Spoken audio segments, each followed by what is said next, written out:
Hello' friends, কি খবৰ আপোনালোকৰ? আশা কৰোঁ আপোনালোক সকলোৰে ভাল। আমি আজি জামুগুৰি হাটৰ 12চহীয়া ভাওনা চাবলৈ যাবলৈ ওলাইছোঁ দেই।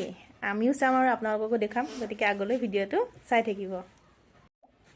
এয়া আমি ওলাই মেলি ৰেডি হ'লোঁ, গতিকে এতিয়া আপোনালোকো আমাৰ লগতে ব'লক।